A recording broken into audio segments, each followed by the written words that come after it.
Engineering అద్భుతం. దేశంలో తొలి vertical lift railway sea bridge నేడు ప్రారంభం కానుంది.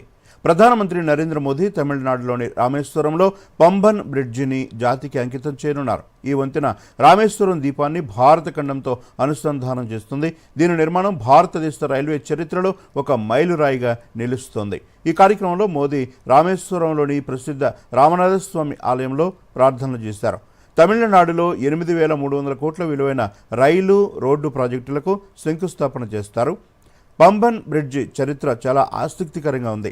1914లో బ్రిటిష్ ఇంజనీర్లు నిర్మించిన పాత పంబన్ వంతెన రామేశ్వరాన్ని భారత ఉపఖండంతో కలిపే ఏకైక ఉపరితల రవాణా మార్గంగా 105 సంవత్సరాల పాటు సేవలందించింది. ఈ వంతెన ఒక క్యాంటిలివర్ నిర్మాణంలో రూపొందించింది. షెర్జార్ రోలింగ్ లిఫ్ట్ స్పాన్ను కలిగి ఉంది.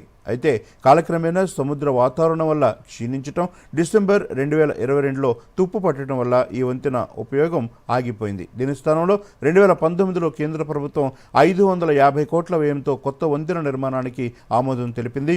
రైల్ వికాస్ నిగమ్ లిమిటెడ్ ఈ ప్రాజెక్టును చేపట్టి నవంబర్ 2024 నాటికి పూర్తి చేసింది.